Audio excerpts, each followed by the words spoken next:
happy spring, kind of, sort of, here in the Midwest. It's Daggercast. I'm your host Brian. I am here with the ever delightful Lindsay Charles. Hello. Hello. We are super excited because tonight our guest is an amazing writer and actor. That doesn't even halfway begin to cover it. Jose Nateras. He is in sunny LA now, but he was a Midwest boy.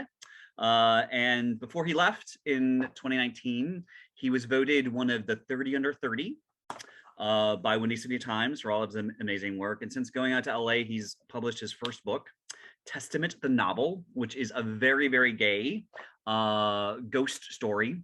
Ooh. A lot of fun. I highly recommend it. And he's been doing a lot of acting stuff out there. He was in Gillian Flynn's Utopia and has made 2 appearances on ABC's Promised Land, which is an epic generation-spanning drama about 2 Latino families vying for wealth and power in Sonoma Valley. So we may not have wealth and power, but we do have Mr. Jose Nateras with us tonight. So woohoo! Come on down, my friend. Hey, Jose. Join. It has been a minute. I wore my best spring bonnet for you. Love It's it. a lovely hat. Thank you. What in the Midwest? What spring are we in? Are we in the spring of deception? Are we in real spring? Are we in summer spring? Who knows? I think you're in real spring, because summer spring is still forthcoming. Maybe spring me out of here, please. Yeah, apparently there was a time where Chicago had literally 42 days of, like, in 42 days there was 1 day of sunshine, and everyone was real sad. And I'm down here in Indianapolis, and we've had some very sunny days, but I felt really bad for my Chicago brethren because I know how it is. Well, we've got mass shootings every single day, so it kind of and that too, and that's in every climate that we seriously. So, Jose, tell us about Testament. Yeah. I've read it. I loved it, but tell us about the background of that, and for sure, kind of got some Midwest origins. Yeah, it's a very Chicago centric story. It takes place in Chicago. It's like moving all around the city. I am a big horror novel fan, obviously a horror movie fan, just the horror genre in general. But I loved how reading or watching things made me want to live in a certain city. Like, Rosemary's Baby made me long to be in New York, or Angel Eyes made me want to go to New Orleans, all of that sort of stuff. So I knew that part of what I wanted to do was write something that was very Chicago centric. Testament, a novel, it was published December of 2019, so right at the end of the year. I'm like December 30th or something. I should have waited until 2020, honestly, because that would have been better, a little bit more convenient all around. But we hedged it in right to get in there under the deadline of 2019. But it was a book, my first novel, my debut novel, that was inspired by a lot of stuff, actually. It started off, there was this thing called Nanowrimo, like National Novel Writing Month, where people get together and they try to write a whole book over the course of 30 days or whatever. I have tried and failed this multiple times. Me too, ironically enough. I tried to do it, and all I came up with was a title. And I initially was going to write, it was going to be like this ghost story about a comic book illustrator and this mysterious rich guy who wrote in his will that he could get all this money if he did an illustrated biography. And that never happened. That story just blew away with the dust because I epically failed at NaNoWriMo. But that stuff, all I was kind of playing with that before, right as I was starting grad school, or right as I was about to start grad school. I got my MFA in writing from the School of the Art Institute of Chicago, SAIC. And around that time, I was going in primarily as a playwright screenwriter, but their program is very much do what you want, try different stuff, which is why I chose it, because I knew I wanted to explore prose fiction. So I went through a horrible breakup, right as that was happening. And the first, almost the whole story of Testament, of the novel as it was, became this little short story. It had a lot of stuff crammed in. It was very dense short story. I'm not good at short stories, or I need more practice at short stories. That's what I'm saying, because there's a little bit too much to fit into a short story. But after I finished that in that first semester, and over the course of the next three, because it's about like a 2-year program, I was able to expand that into the full manuscript of Testament. And shortly after graduating, I was sending it out to some publishers, and I found 9 Star, which was they're like an LGBTQ focused small press based in I want to say New Mexico. And they were like, yeah, we want to publish it. And it was, even then it was kind of short. So they're like, if you keep it where it's at, we'll publish it as an ebook. If you make it over a certain word count, we can get it as an actual physical book. And I was like, okay, well, I knew that since its roots were in short story, it was already a little bit lean. So I took the time to sort of expand it, and lo and behold, it became a book that is physical and able to be on bookshelves. I think there's one copy in the Chicago Public Library system, because I made sure to make that happen. I think it was on like Unabridged. What's the bookstore right in Boys Town? Unabridged. Yeah, Unabridged. So I made sure that like a couple of my favorite bookstores had it. Like Bucket of Blood was carrying it on its shelves at one point. And then, it's online and stuff. But yeah, so that's kind of the story of Testament.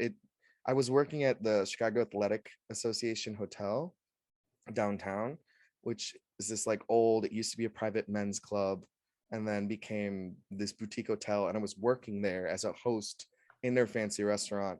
So that kind of inspired the story a lot, because it's kind of in a fictionalized version of that hotel.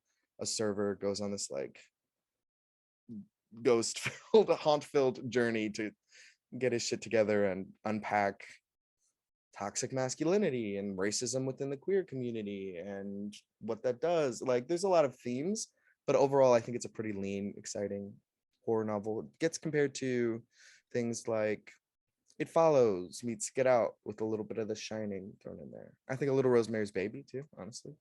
Those are all classic descriptors. That's great. Yeah, check it out if you like books. If you like books, yeah, you like books.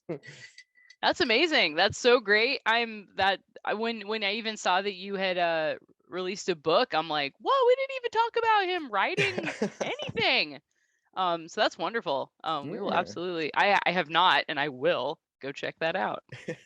It's weird because it feels like it happened so long ago. I mean, I'm aware that I did it. I know that I've done it. I'm very proud of it. It was obviously a thing that like I was honored to be able to say that I've accomplished. But then I just forget about it. People will be like, oh yeah, like you wrote a book. I'm like, oh, yeah, I did do that. That happened.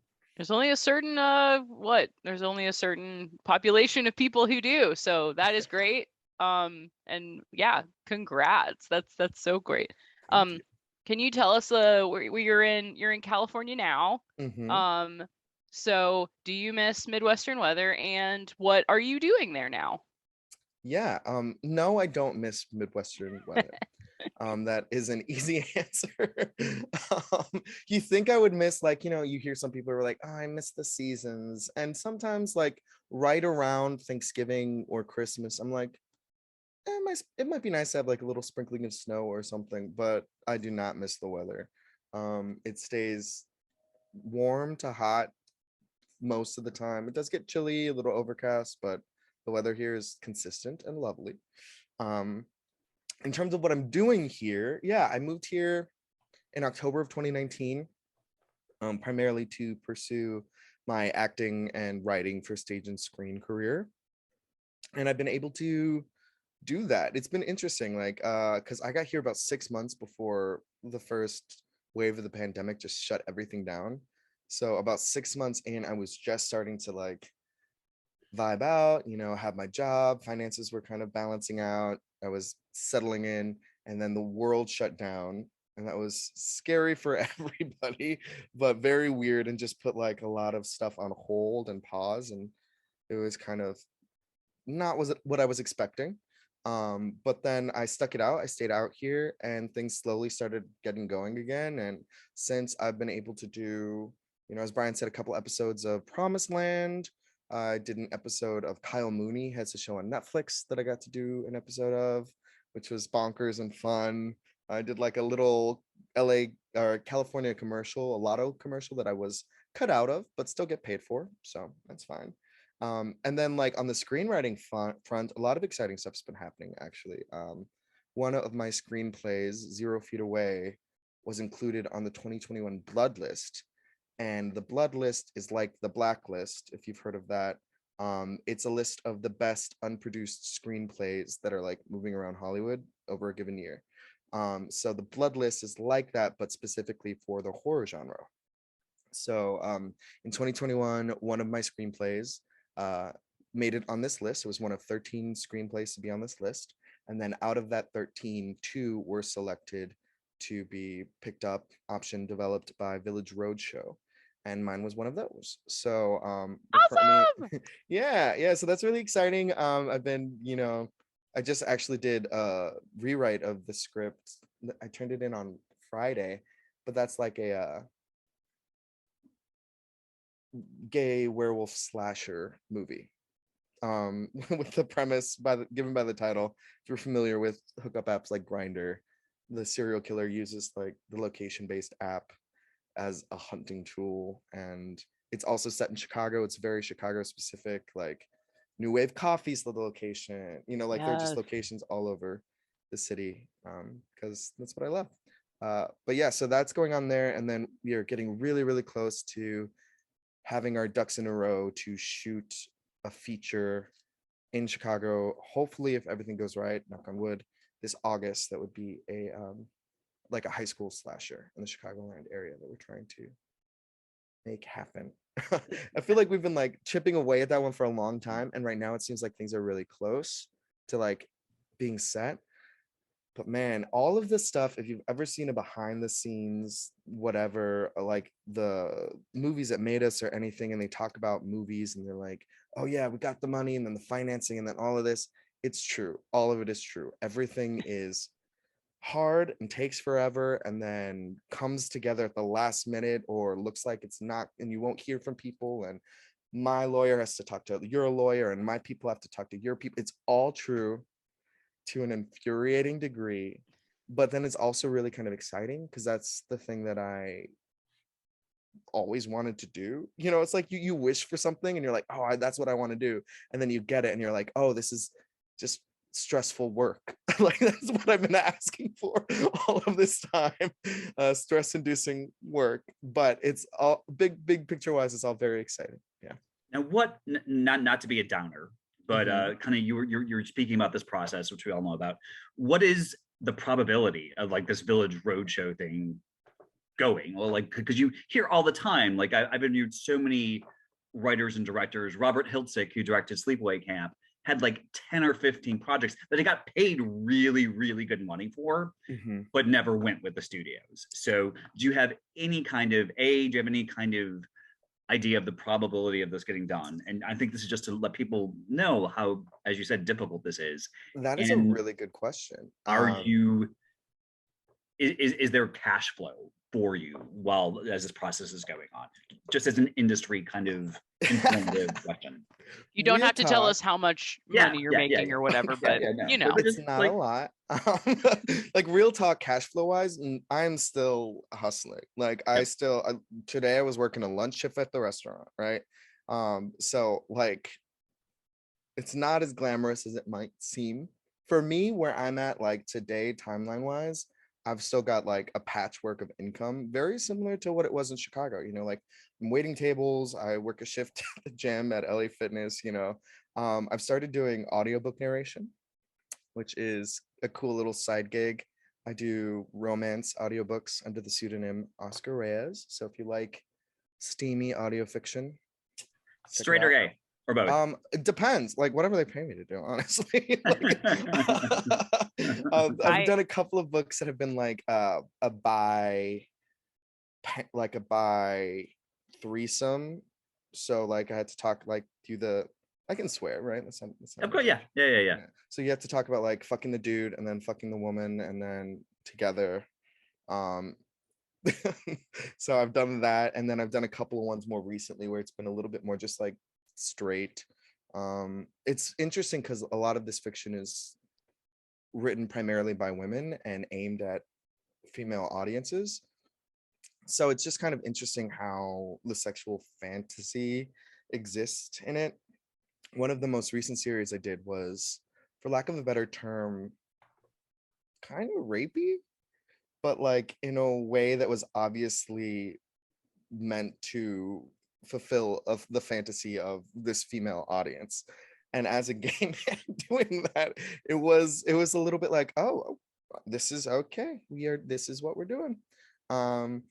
I have a question only Yeah. because we did bring this up last episode with Bev Rage, but I have a friend who's really into romance novels. Yeah. And I bet you anything she has heard your voice.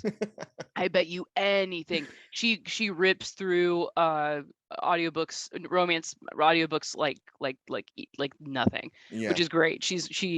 That's her genre. She loves it so much.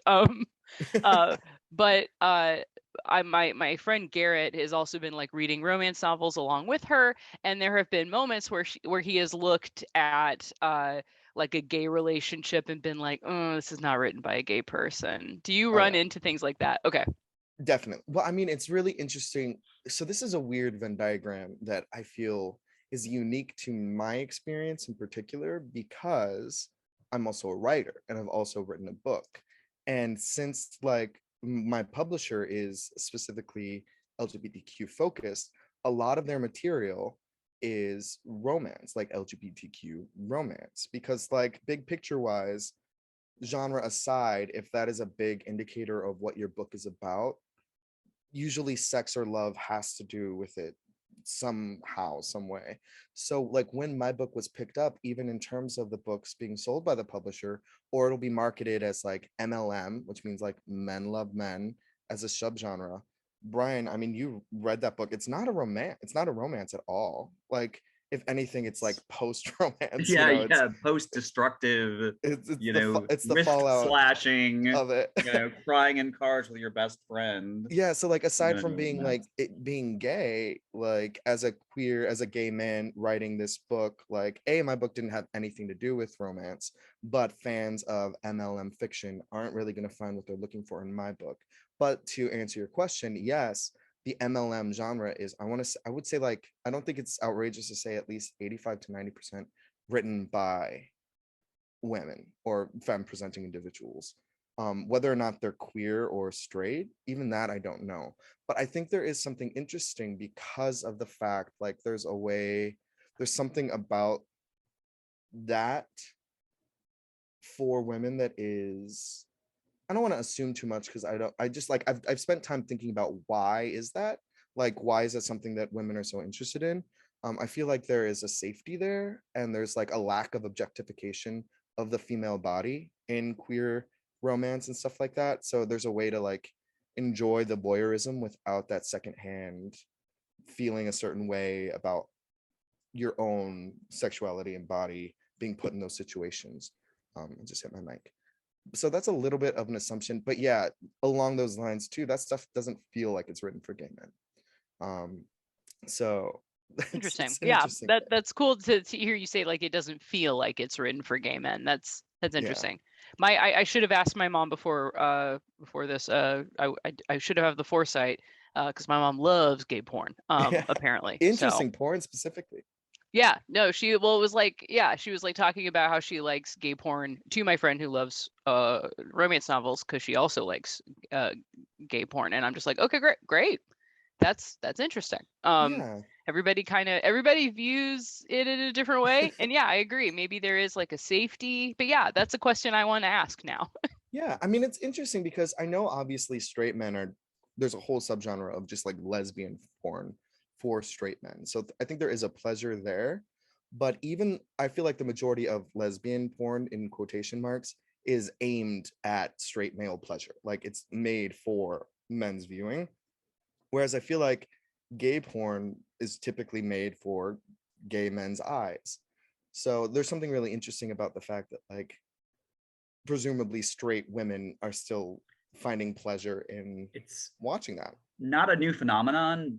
Back in the mid 90s in Entertainment Weekly, it was like a summer roundup issue, and John Waters was asked what his favorite video store was, and he mentioned something in New York, in the heart of New York City. And he said on a Saturday night that the gay men had to get there early if they wanted to get the best porn, because straight women were their main competition for like the hot gay porn. And this is a couple decades ago now. So it's not a new phenomenon, whatever the reason for it. Yeah.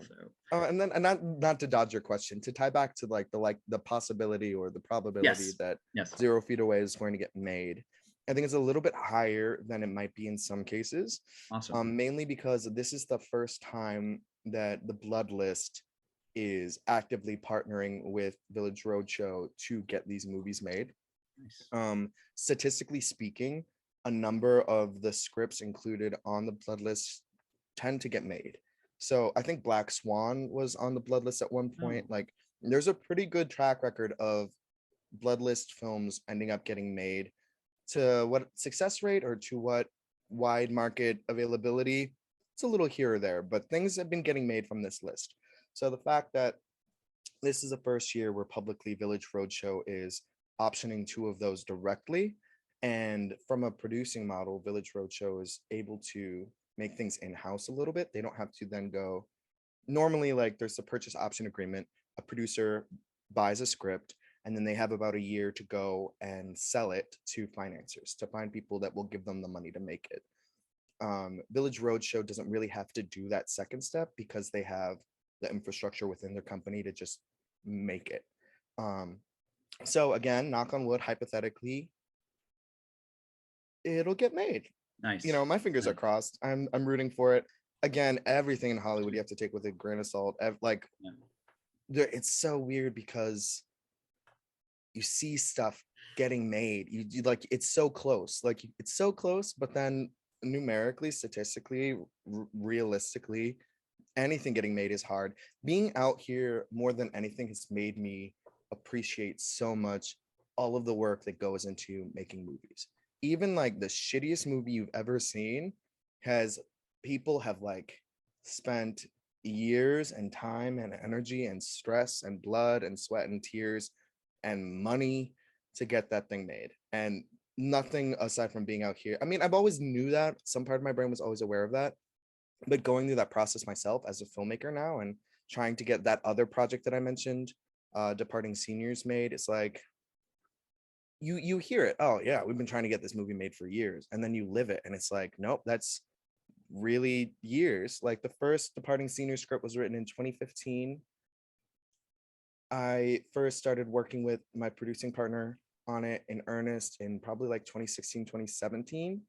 And then our team started to grow 2019, 2020, and now 2021, 2022. We've been saying, oh, we're going to go into filming in August for 4 years. and now it seems like actually going to happen. Like, we've got some talent attached, you know, we're just waiting for things to actually, until something's in paper, like until it's signed and the ink is dry and that cash flow is happening. I'm just not holding my breath. I'm being optimistic and doing everything I can to make it happen. And I know that this movie can and will get made and find its audience. So we just gotta follow through on that. But everything else, I'm just trying to let go, trying not to like worry too much.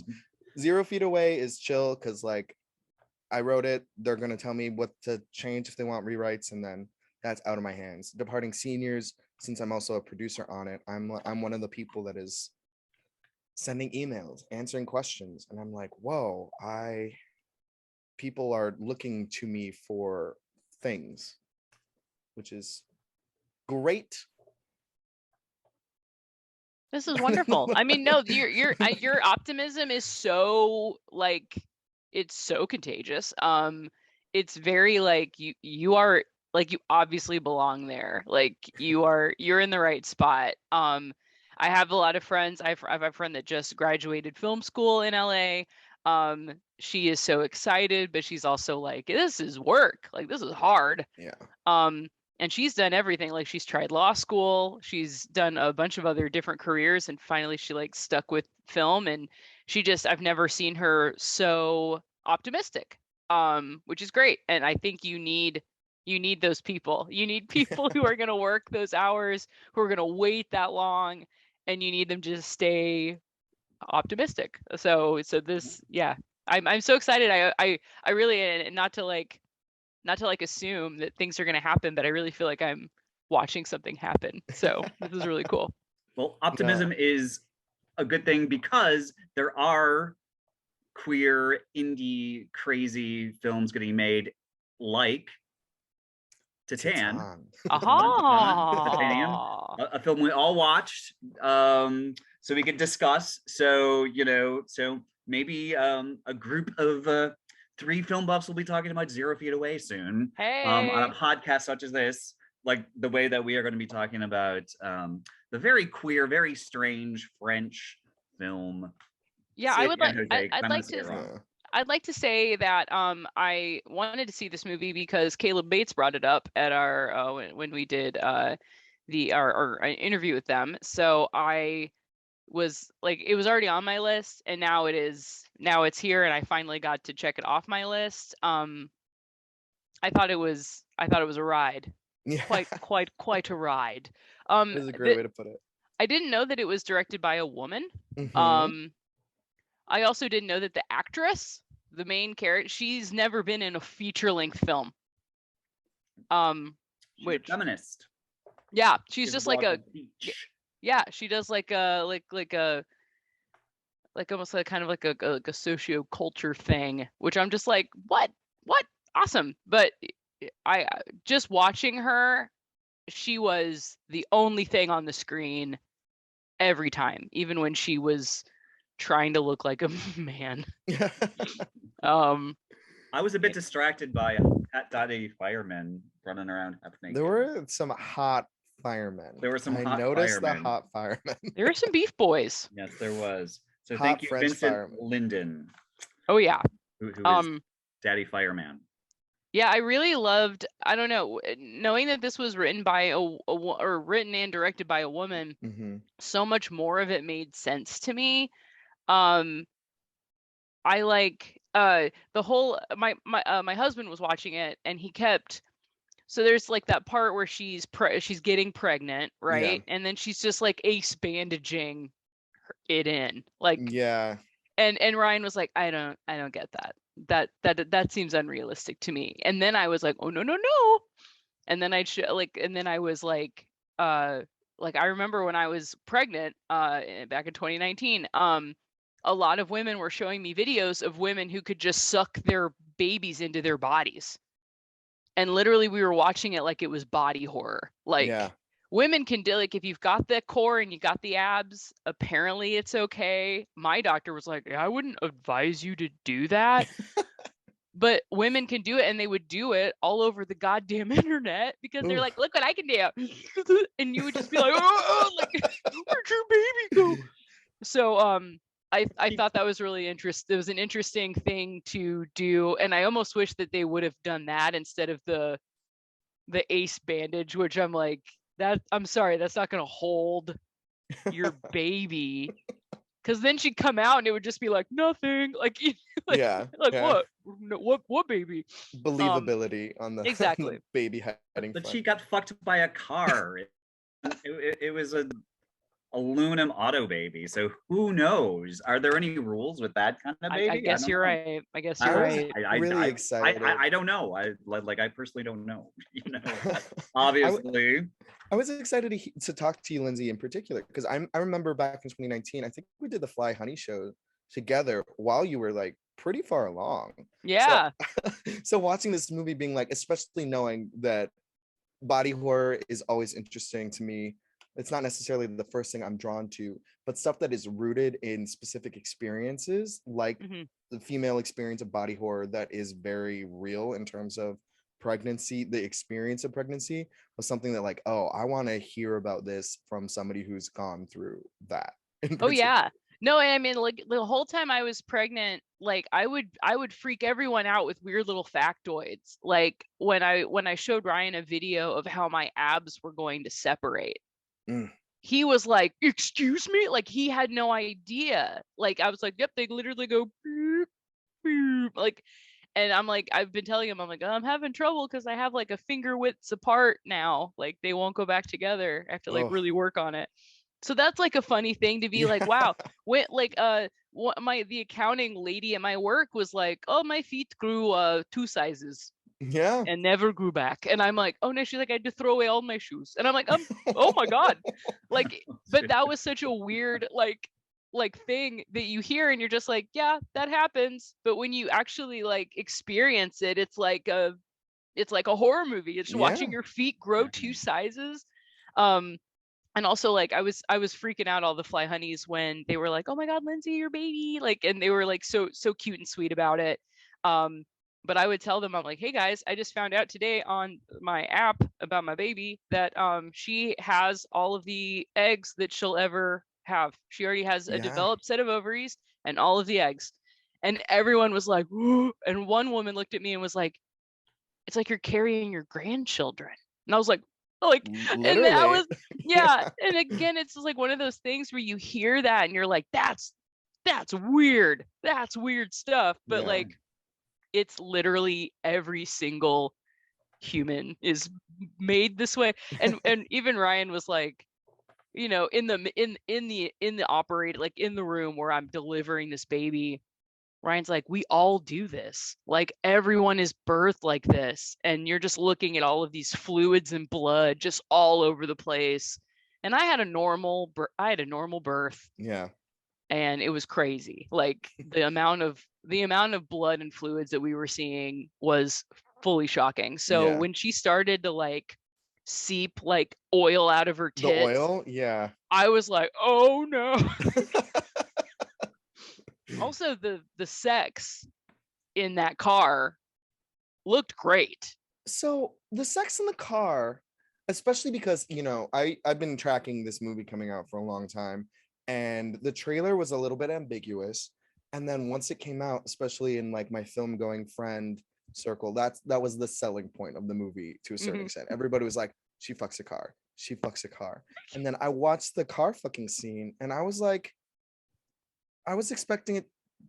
I think I was expecting, you know what? I don't know if it's because I was expecting it or I was just morbidly curious about what would be the actual penetrative organ of a car. And so the fact that you don't see that, I get it. And I think it's probably for the best. Is it the middle hump? Was that? Because like she's like straddling the back seat almost. Middle, right? So like, and you don't really see anything below the waist, which I think is good. I don't think you need it. I didn't want it, but like if anything, it just looked like it could be very vigorous, like humping or something, you know. So the fact that she ended up pregnant from it, I'm like, what did the car come out of? You know, I was just like, what is the car's dick? I think that was my question. What is the car here? What is the car's dick? I was like, is it the stick shift? Like, because she's in the back seat, you know what I mean? I'm like, what was that car's dick? I don't know. Maybe she got lucky and it was a long, thick, hard stick shift. Like I was thinking the stick shift because she also has sex with that fire truck, like towards the end. I think, right? She's literally hopping up and down in the driver's seat of a fire truck, and I thought that was her having sex. It seemed really sad. It was way sadder than the I think I read it as more as like masturbating. Right. Oh, like, sure. But like, because in the car, that felt like fucking. We talked a little bit before about the active participation of the car. Oh no, the car was obviously a participant. Well, I mean, the way that the lights were like up and it was bouncing up and down, it gave very much Christine, you know. And it I was think that fire truck was just like a setting. But there's sure that opening scene after the accident, because for those who haven't seen it, we're spoiling it for you, obviously, but she's in a car accident as a child. And when she comes out of the hospital, she definitely goes to the car and touches it as if it were a lover, and she's a child.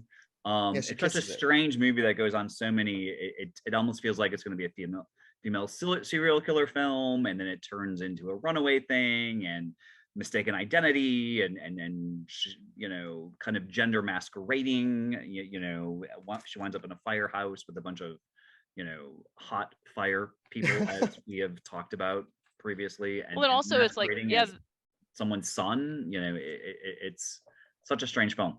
Yeah, and then Amazing. you're also seeing like, a man try to, like, a man be redeemed by caring for her, and then that was a weird, then it became like kind of like a happy thing, and then it was very Children of Men when you're watching this baby come out and you're like, oh shit, like, okay, like this is now the baby's here.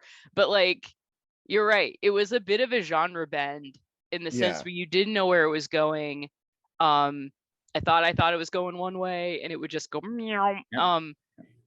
Did anyone see there was a documentary in 2012 called The Imposter, and I believe it was French, but it was literally about like a family who I think was like their child was missing, and a guy was like, I'm your missing child, and they were like, great, and then like as time goes on they realize that maybe this is not the child. I heard about it. Like, I've definitely heard about that story and the documentary. I didn't watch it. And I mean, to your point, I think the reason why it is able to bounce around genre and really not fulfill some of the expectations or through lines it might set up is because it's so thoroughly and consistently about what it's about. Do you know what I mean? Sure. Like, oh yeah. I think a movie that didn't have clear like ideas at its heart would feel like it was just doing random shit to be random. But I think this director, Julia Ducournau, I don't think I'm pronouncing that right, is just such a great filmmaker about knowing what ideas and themes she wants to explore as an artist, that then she can then thread it together. Because like it is able to be, body horror. It is able to be in like imposter changeling horror, where this child pops up and it's not yours. It's able to be all of these things all at once, because ultimately to me what it was about is the relationship between a father and daughter, right? Because like that very first scene that you're talking about when she gets in that car accident, the dad, like she's in the back, she's a kid, and she's like vroom, vroom, loudly as the dad's driving, and he's trying to listen to a song, and he's just like, shut up. And then she like stands up in the back seat and he's like, sit down, put your seatbelt on. Car crash, right? And so even in that scene, I remember feeling a little bit for the dad. I was like, that'd be really annoying. And she's like kicking his seat and shit. But then like there's all of this, the looks that they exchange and the interaction. It's very clear that it is not a happy, healthy father-daughter relationship, right? And then after she gets this titanium plate in her head, she leaves the hospital. She doesn't give a fuck about her parents. She goes straight to the car and kisses the car, right? And I know, Brian, you said it was a lover, but it almost felt like paternal, in a certain way. But along with that paternal, like father-daughter thing, there is a sort of like Oedipal thing happening too, because later on, when she basically becomes this older fireman's son, taking his place because this child had gone missing, there is a sort of sexual tension there as well. It's like fraught with this tenderness and care, but there's a moment or two where they kiss each other in ways that feels sexual, and to me it just seems like very consistently throughout to be about the relationship between fathers and children, specifically daughters, and how that relationship is so fraught and complicated and can be disastrous and deadly. Or I just still don't know where the car comes in now. Yeah, well, I mean, I guess the car is kind of like, because the car is this, I don't think it's weird to think of a car as like a masculine item, right? Like muscle cars. You see, she starts off as like a dancer at a car show where like all the women are dancing on the cars all sexily. So for me, fans. I was like, what kind of career is this? Like, people, she has legit fans, right? It seems almost like the car, it's like a metaphor for when it's that old sort of adage or whatever that word is, when like a girl becomes a stripper, she's like, she must have daddy issues, and so it's like that sort of thing with this with I think her name's Alexia, the character. Yes. And then so like the car becomes this symbol, this masculine symbol that takes the place of her shitty father. Like that's why she kissed him, that's why she does this. And then if you have a bad relationship with your dad, then you are attracted to men who are not the right fit for you romantically, right? So then she fucks the car. and the car's a deadbeat. It's not there to support her as a father of her expectant child, right? To me it was very like, it was almost like all of these things were happening. Like this kid came in from the get-go. I was like, that kid's a sociopath. Yeah. I wonder what's going to be happening there. It didn't have like, that's where it started. So it was kind of funny when then it was like, oh, she's a sociopath that kills people now. Oh, she's fucking a car. Like it was almost like the car fucking was a separate thing.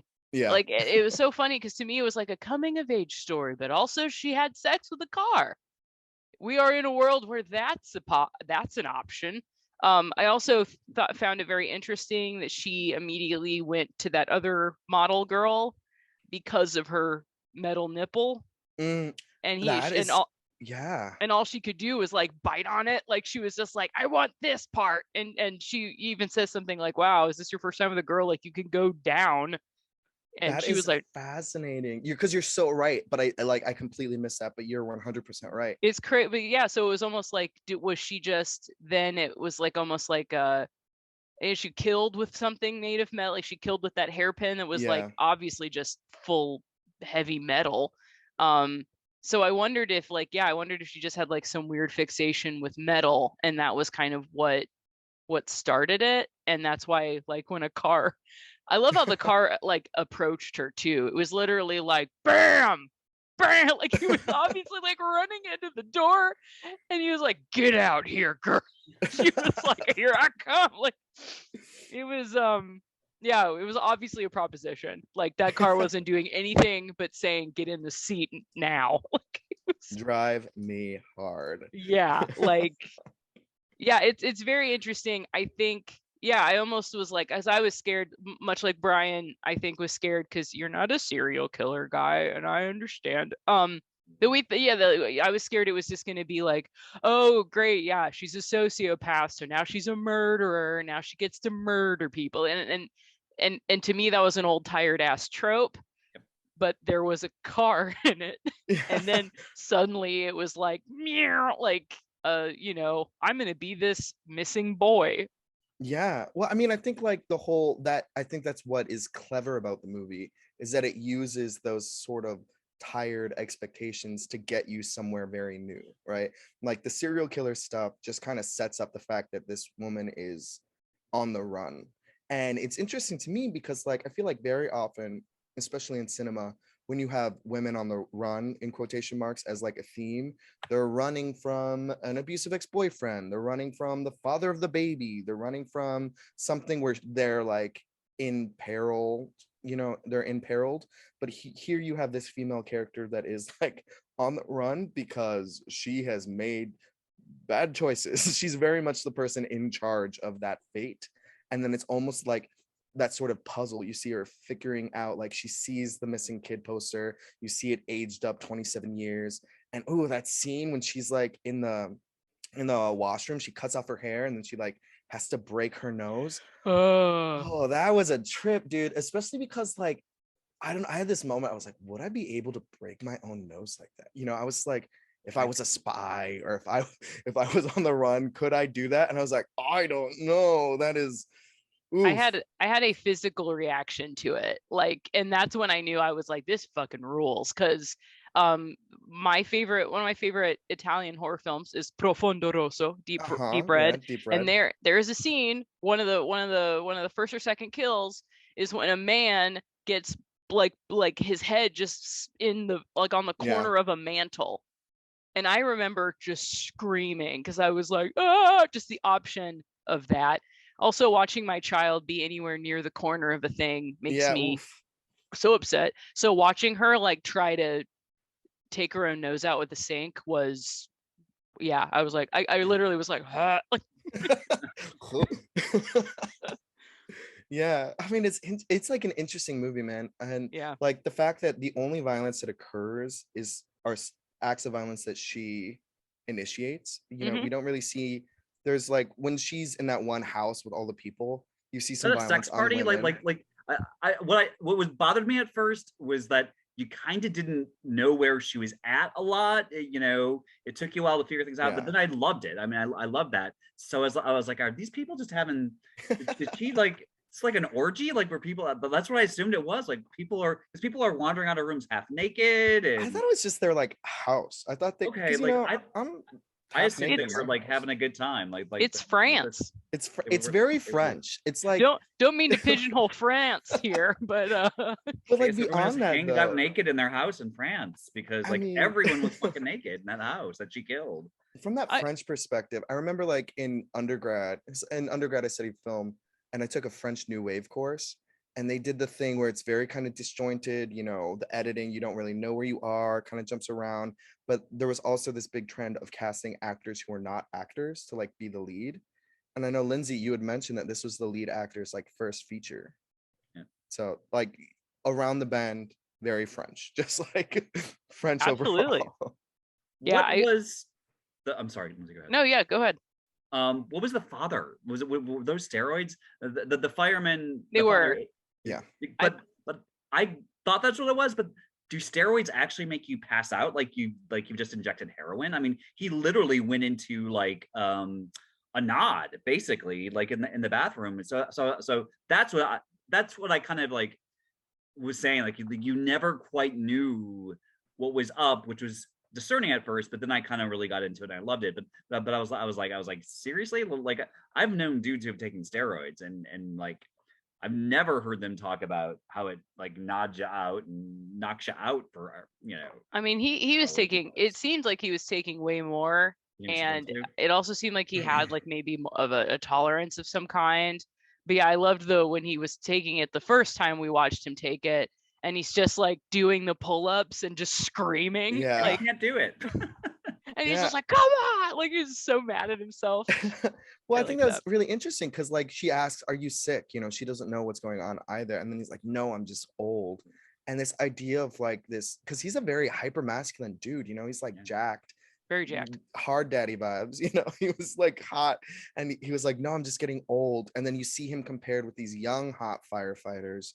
And it's very much this like older man trying to hold on to his youth, which you see a lot in terms of those paternal relationships and a dad getting older, but instead of having a son to kind of take his place, like pass on that masculine energy, he's got that void because his son was missing. And then Alexia comes on and pretends to be that son, Adrien, and you see him like be really tender and nurturing and paternal. And you have that scene where he like shaves her face because he's like, this will help you grow your beard.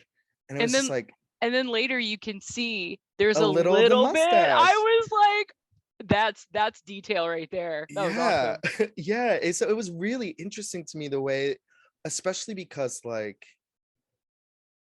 I feel like there are ways, and I almost expected that character to be like some sort of, I don't want to say like antagonist. I thought he was going to be hostile or violent because we're so kind of conditioned to see that sort of like hard mask character be this antagonizing violent force.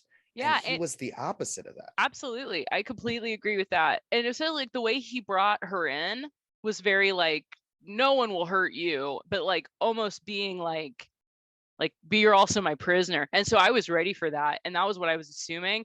And then when it wasn't that way, like the very end when he's holding that baby and he's like, I'm here, like I know without a doubt that dude is fathering that kid so good, no matter what weird car abilities he has. Transformer ass baby. Like who knows what the hell it's gonna be. Yeah, it's gonna take good care of that baby. Whatever. Oh my gosh. Can I also bring up my favorite and scariest part for me, and most like I understood it, and the fear was very weird for me, was the bus scene. So when she escapes and she gets on that bus, and then those dudes come in the back and they're just saying like, yeah, I'm gonna fuck so many women, like, oh yeah. And it's her and it's a black woman, and the black woman's like, it's late at night, you can tell that it's pretty late. They start like hearing these men in the back, and then they start like giving each other these glances, and they start getting scareder and like more and more fearful. and then you see her leave, and then she goes Yeah. right back to the house, instead of goes out in the world with these men, and kind of leaving the Black woman to have to deal with that on a bus by themselves. And to me, like, that was the scene where I was like, oh shit, like I thought she went back to the house because she had forgotten her knife. She went back to remember, she went back and grabbed the knife, and then she found the father in the bathroom all passed out. And I think the love that she had started to feel for that guy made her stay. Like, I thought she was going back. She couldn't go out in the world without protection, so she came back to get her protection. Oh man, no, I thought it was that. I think it was that. It was literally just realizing how not protected she was, and how, like, and also, like, you know, she killed a bunch of people in a house. Yeah. Like, and when she was done, she was like, oh, I'm so tired. It was kind of like vaguely humorous. It was vaguely She's like, humorous. how many of you are here? Yeah. Like, she's like, what the fuck is this place? I did love that. It was very like Tarantino. Right. Oh yeah, for sure. I think it was almost like she did the math in her head, and she was like, this is gonna be bad. I don't think I have the strength to murder all of these men on a bus. I'm in danger. Like, I'm like no one, like, people are looking for me now. But I really do think it was because that scene it lasted forever. It was literally just like woman looking at her looking at her looking at her, and just hearing these men be like, oh, I'm gonna fuck, like, hey you bitch, come over here, like, and it was very, like, I just think she was like, oh, it's safer in there. Like, interesting. Yeah, that's what I took it to. I had a completely different reading. Like I said, because when she went back, she looked specifically for that kind of dagger, like, because she had lost it, and picks it up, and then finds the guy in the bathroom. So I think, like, there was that hyper awareness that, like, she is not safe as a woman in the world. And the fascinating thing to me about that is that, like, in that moment, she's presenting as a guy, right? She's it's almost like Shakespearean, like this britches moment. You know, she's dressed like a dude for her safety, from the people that are after her, from the fact that it's a dangerous world for a woman. But the thing that was so interesting to me is the connection between her and the Black woman, because, like, in my experience, especially if a woman is feeling vulnerable, and this is true as, like, a person of color or a queer person feeling vulnerable, you look for someone like you look for someone that, like, you look for another woman, you look for another POC, you look for somebody to connect with, and they connect despite the fact that Alexia is dressed as a dude. Like, the two of them connect.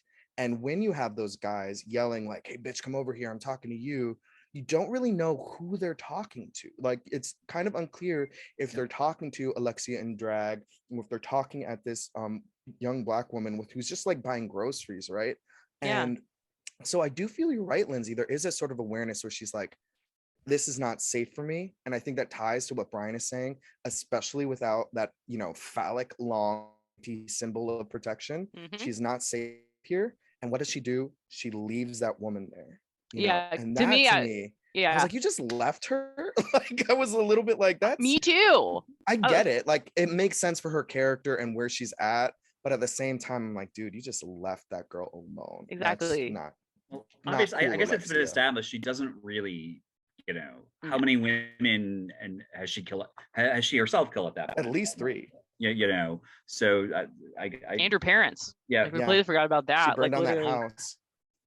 Yeah, that was wild. Because it made me giggle, because I used to live in Germany, and when you live in Germany, like when you live in Europe, everyone has, like, every threshold has a door, and every door has a key in it, and it's removable. And if you get locked out, like, you get locked out, but you could use that key on either side. But it was amazing the amount of house key people, like, you know, were like, all right, closing the door and locking it, and people were like shocked. But I'm like, in Europe, that's what every door is, literally lockable with a key.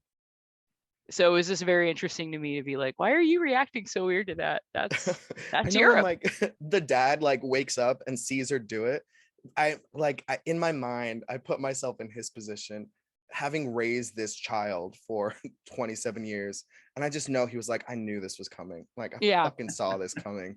Like, Like he was not barely, getting Father's Day cards. Yeah. Like he barely tries to get up. Like, he gets, like, he looks, and then he's like, oh, shit, she's murdering us. Yeah, and then he's like, wait, stop. And then she just locks it and leaves and burns that house down, man. And we never find out if they died or not. We Right? just have to assume that they did. I mean, like, in my head, maybe this is just me being too optimistic, but I'm like, if you're awake, you're in a better position to escape that burning house. Yeah. But at the same time, I doubt they're going to go looking for her. You know, even if they do survive, I think if anything, they're like, glad we don't have to deal with that anymore. Seriously. Yeah, it's like she burned her house down, whatever. Okay. I loved, you had mentioned toxic masculinity earlier, Jose, and I loved how they kind of played with that, because, you know, when you hear about them or read about the most toxic masculine men, it's usually, you know, that they are, they're so homophobic that the consensus is that there's something going on there. So the daddy fireman has the hot fire boys dance together. Like, it's so homoerotic, but so it's like there are scenes where they're dancing together very close, very intimately, and it's kind of, I feel the director and writers nod to that really aggressive firemen and policemen and these really aggressive authority figures, that underlying, you know, homosexuality or that homosexual tension, because they're fucking dancing together like lovers, you know, in that like one scene, and daddy fireman, you know, Mr.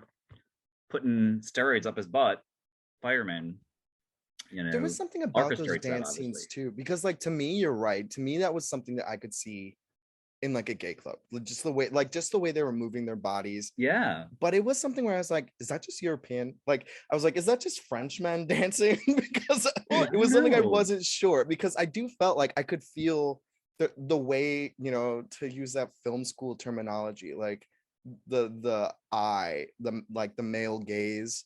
Yeah, it's knowing that this was a female director. Like, if that was female bodies moving that way, it would definitely could be interpreted sexually. Yeah.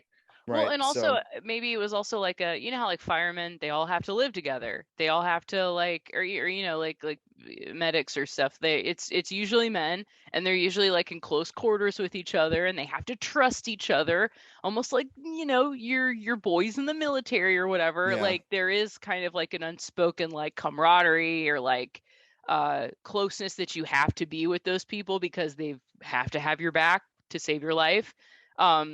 So I feel like she was really like highlighting that and just being like, look at these dudes, like all like, you know, just totally fine, just rubbing up against each other, dancing or whatever. But like, even before, like when he introduces them to Adrian for the first time, somebody, you know, there's like at least 2 like homophobic jokes during it, and you're just like, oh, because they're dudes, we get it. But yeah, it's also kind of like we're also, you know, we work hard, we play hard, like type of situation. Well, there's that fascinating thing. It's like they're like dancing around and stuff, and then they're sort of like in that like the mask mosh pit thing, and then they're like, okay, and they pick up Adrian / Alexia and put them on top of the fire truck. And then Alexia, who we know is a car model strip dancer, starts doing like the real sexy dance, but she's still dressed like a boy.